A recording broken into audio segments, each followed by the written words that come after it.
Assalamualaikum Bre, selamat datang kembali di Guru Gembel Channel. Saya dilahirkan dan dibesarkan di keluarga dengan ekonomi yang pas-pasan. Sedemikian pas-pasan sampai keluarga saya tuh hanya bisa menyewa rumah kontrakan yang sangat kecil, yang angker, dan banyak pohonnya. Dan pada waktu itu orang tua saya juga harus sibuk bekerja, baik ayah maupun ibu harus berangkat pagi-pagi pulang sore atau berangkat sore pulang malam. Saya seringkali dititipkan kepada bibi saya atau kepada nenek saya ketika saya masih bayi. Salah satu cerita yang angker yang sering diceritakan kepada saya itu adalah bahwa satu waktu bibi saya yang sedang menjaga saya itu menidurkan saya dan kemudian ikut tertidur di ruang tamu. Jam 11 malam, bibi saya tuh dibangunkan oleh seorang yang mengetuk-ketuk pintu dari luar. Dan ketika dibuka, ternyata itu adalah ibu saya yang baru pulang dari kerja. Ya memang ibu saya kalau shiftnya shift malam, jam 11 baru pulang kerja. Diajak masuk, tetapi uniknya adalah ibu saya yang dimaksud itu tidak merespon kata-kata dari bibi saya, dan dia juga tidak menyapa. Dia hanya ngeloyor begitu saja, dan kemudian masuk ke kamar mandi. Di kamar mandi, dia nampaknya mandi malam-malam jam 11. Karena terdengar suara percikan airnya gitu. Nah, tapi bukan hanya mandi, yang dia lakukan itu juga bernyanyi dengan suara yang lantang dan gak enak banget gitu. Akulah Jayon, lala, ya semacam itulah. Bercanda ya pada bagian itunya.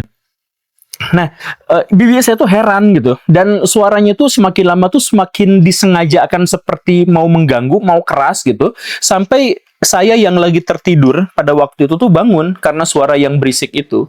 Nah, jadi bibi saya tuh sibuk untuk mendiamkan saya yang sedang menangis dan sibuk untuk memperingatkan agar ibu saya tuh jangan menyanyi dengan cara seperti itu gitu. Kan nggak enak juga. Nah, tapi tiba-tiba suara dari ibu saya di kamar mandi itu terhenti. Dan suara percikan air juga di situ terhenti. Tak lama setelah itu, kurang dari 1 menit, barulah ibu saya datang, ketok-ketok pintu, dan kemudian masuk. Ibu saya menyapa kondisi saya, menyapa bibi saya, dan seterusnya. Disinilah yang membuat bibi saya itu benar-benar ketakutan luar biasa. Siapa sebenarnya yang asli di sini? Bibi saya langsung masuk ke kamar mandi, ternyata tidak dikunci, tetapi di situ memang ada bekas genangan dan percikan air di kamar mandi yang menunjukkan bahwa memang ada orang mandi di situ sebelumnya. Tapi siapa itu? Yang jelas dia sekarang sudah hilang entah kemana. Kamar mandi hanya satu jalan masuk dan tidak ada jalan keluar di area manapun juga. Nah, ini adalah salah satu kisah mistik yang paling sering saya dengar dari bibi saya terkait dengan masa kecil saya. Cuman kalau saya mau menceritakan kepada Baraya, ini bukan hanya kisah pribadi saya. Ini adalah kisah kolektif yang dialami oleh banyak orang di seluruh dunia. Bukan hanya di Bandung, bukan hanya di Indonesia, tapi di seluruh dunia.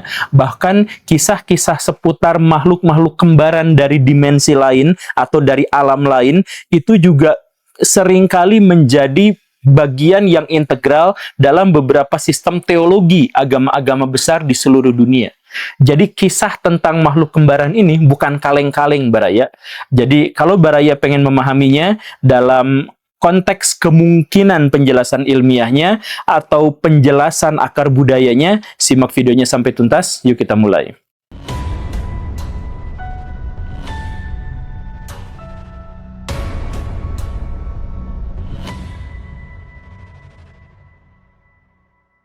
Pada tahun 1845, ada seorang ibu guru namanya Emilie Seike dari Latvia. Dia sedang mengajar di depan kelas. Dia sedang menulis di papan tulisnya. Sampai satu waktu, salah seorang siswanya itu berteriak, "Ibu itu!" Dan ketika si Emilie Seike ini menoleh, ternyata dia melihat di meja guru ternyata ada dirinya yang lain. Yang dirinya itu sedang duduk dan kemudian melakukan aktivitas-aktivitas dengan gerakan-gerakan yang presisi dan khas seperti dirinya sendiri.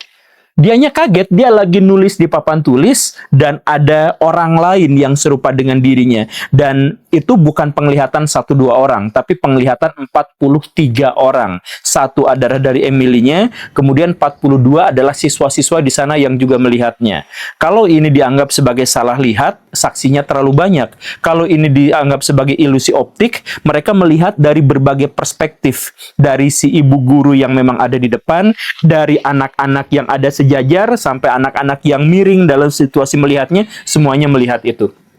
Kisah ini bikin anak-anak serentak kaget dan kemudian berhamburan keluar kelas. Mereka melapor kepada kepala sekolah dan seterusnya dan seterusnya. Dan tak lama setelah itu Amélie Sigue dipecat gara-gara dianggap memiliki atau mempraktekkan ilmu sihir tertentu yang menakut-nakuti anak. Inilah yang saya maksud bahwa sosok kembaran alam gaib kita itu, entah bagaimana istilahnya, itu bukan hanya pengalaman bibi saya, tapi juga pengalaman banyak orang. Bahkan kalau Baraya misalkan cek, kenapa orang-orang Mesir kuno itu bikin mumi? Itu jawabannya adalah karena mereka itu sering memergoki atau diceritakan sering memergoki ada makhluk lain yang serupa dengan manusia dan melakukan tindakan-tindakan yang secara presisi sama dengan yang biasa makhluk manusia lakukan gitu. Makanya mereka itu menyebutnya dengan istilah K. K. Nah, istilah K itu jadi ceritanya mereka itu menggambarkan bahwa ketika manusia lahir ada di alam lain yang juga lahir. Dan mereka memiliki karakteristik yang sama, ciri-ciri fisik yang sama, perilaku yang sama, bahasa yang sama, kebiasaan yang sama, dan sebagainya. Nah, makanya ketika seseorang itu benar-benar meninggal, dan kemudian dia entah itu pergi ke sorga atau ke Osiris dan sebagainya, roh K yang dimaksud itu, dia tidak ikut pergi, tetapi dia tinggal di bumi. Dan dia tuh, roh K itu membutuhkan tubuh orang yang sudah meninggal untuk menjadi tempat tinggalnya. Dan karena orang-orang Mesir kuno juga membutuhkan komunikasi dengan dunia astral sana, maka dibuatlah mumi, dibuatlah jenazah orang itu tidak membusuk. Agar apa? Agar K bisa masuk ke situ dan kemudian kadang-kadang bisa dipanggil dalam ritual-ritual tertentu untuk memberikan penjelasan tentang kehidupan sewaktu masih hidupnya. Begitu. Nah, jadi balik lagi, cerita tentang manusia kembaran itu bahkan sampai membuat mitologi besar yang akhirnya mewujud dalam mumi itu. Begitu. Atau bahasa dalam tradisi Jawa. Dalam tradisi Jawa juga kan ada kisah-kisah yang semacam itu.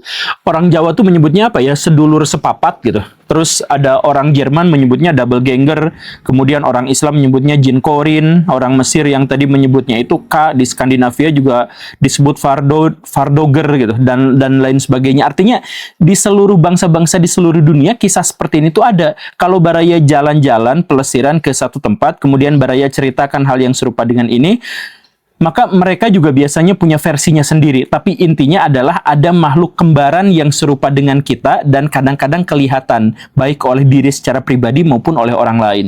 Kisah yang paling atau yang cukup terkenal juga diceritakan oleh Johann Wolfgang van Goethe. Dia adalah seorang sastrawan dan termasuk juga salah seorang anggota Illuminati yang paling terkenal. Nah, dia tuh satu waktu ini cerita dalam bukunya, di autobiografinya itu ada di bagian-bagian paling akhir. Dia menceritakan gini, satu waktu saya tuh kangen sama Frederica, pacarnya dia waktu masih muda. Jadi dia mau berkunjung ke rumahnya. Nah, tapi di tengah jalan dia tuh pas lagi ini berpapasan dengan orang dari jarak jauh yang semakin lama semakin dekat, semakin lama semakin dekat, dan orang itu tuh ternyata adalah dirinya sendiri. Jadi orang itu tuh lagi naik kuda dengan gagahnya, dengan mengenakan pakaian yang belum sempat dilihatnya, tapi pakaiannya tuh mewah gitu, kayak pakaian bangsawan, abu-abu, kemudian ada lurik-lurik emasnya ya yang semacam itulah. Nah, Van Gogh itu kaget. Nah, kok ini kayak saya? Dan memang ternyata saya gitu. Tapi bajunya apanya tuh bukan kayak saya gitu. Tapi ya pas mau ditanya, sosok itu tuh hilang.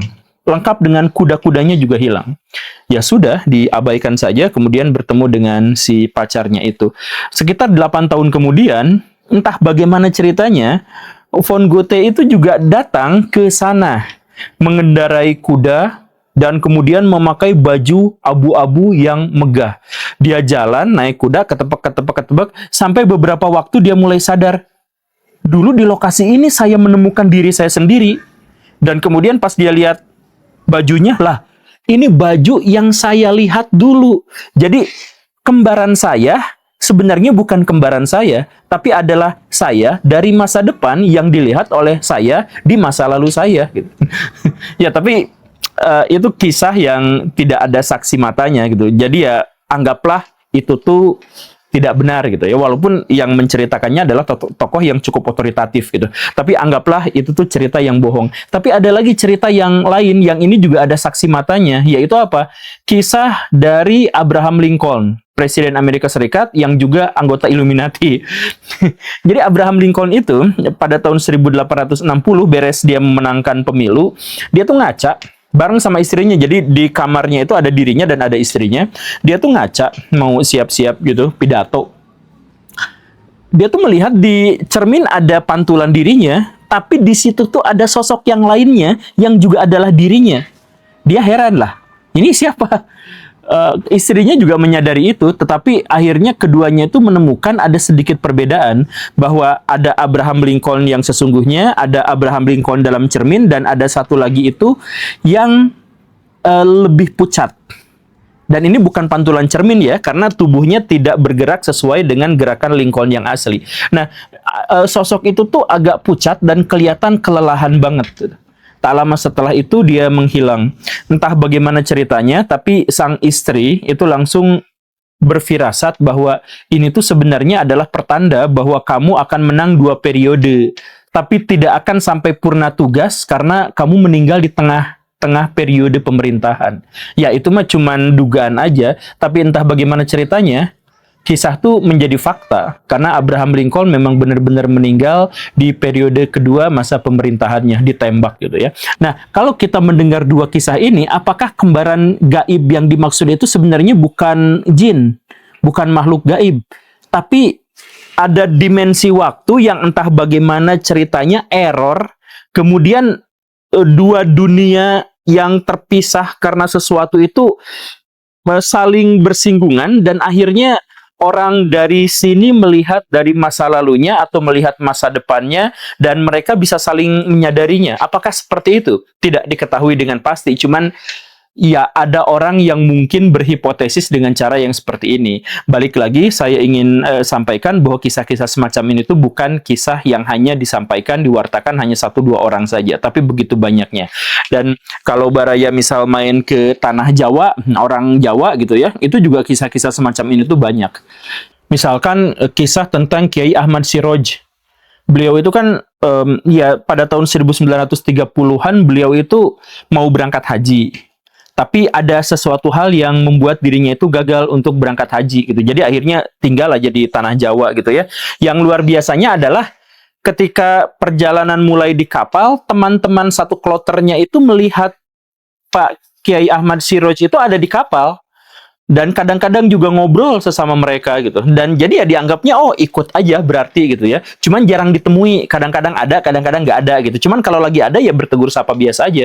Kemudian sampai di Mekah juga ketahuan gitu ya. Tawafnya bareng-bareng, apanya bareng-bareng, ya semuanya juga bareng-bareng. Ketika pulang di tengah jalan juga ada lagi diajak ngobrol lagi gitu. Cuman pas sampai di tanah Jawa, saya kan nggak jadi berangkat haji karena ada ini itu. Nah ini saksinya semua nih teman-teman pesantren saya ada di sini. Tapi orang yang berangkat haji juga mengklaim bahwa mereka melihat Kiai Ahmad Siroj itu juga ada di sana gitu. Nah jadi ada 2 orang ini. Cuman kalau di tanah Jawa ini dikaitkannya dengan karomah gitu ya. Diceritakan ada malaikat yang mencoba menggantikan Kiai Ahmad Siroj untuk beribadah haji gitu, dan seterusnya dan seterusnya. Yang jelas pada tahun 1860-an ada seorang ilmuwan, Friedrich Mayer, yang menulis buku judulnya itu adalah Pantas of Living, yang di dalam bukunya itu dia mengkoleksi sekitar 700 kisah kembaran gaib ini yang menurut dia secara pribadi itu sudah diverifikasi. Jadi kisahnya itu sampai 700, itu di tahun 1880-an. Semakin kesini kisah-kisahnya menjadi semakin banyak sebenarnya, cuman orang-orang di dunia sekarang itu kan mulai skeptis gitu ya. Jadi banyak yang mencatatnya, tapi banyak juga yang menganggapnya sebagai sesuatu yang bohong sehingga tidak tercatat. Tapi apapun itu, itu sudah terjadi gitu. Dan tokoh-tokoh besar seperti yang saya jelaskan tadi itu juga pernah mengalaminya. Jadi ini bukan hanya cerita fakir miskin gitu ya, tapi orang-orang yang punya otoritas itu juga punya cerita yang semacam ini. Bahkan Catherine the Great itu pernah ia pernah menemukan ada dirinya sedang duduk di singgasananya sampai dia menyuruh pelayan-pelayannya tuh untuk nembakin dia gitu. Jadi saksinya juga bukan hanya 1-2 orang tapi banyak dan ditembakin pula gitu. Jadi Baraya mau percaya atau tidak ya silahkan saja, itu hak Baraya, tapi silahkan pertimbangkan karena sekali lagi kisah ini tuh adalah kisah yang secara internasional diakui oleh berbagai kebudayaan. Apakah Baraya juga pernah mengalami hal yang sama dan punya cerita seputar hal ini? Ya silakan tulis di kolom komentar, tapi yang jelas seringkali fakta itu lebih seru daripada imajinasi. Saya Guru Gembul, pamit. Assalamualaikum warahmatullahi wabarakatuh.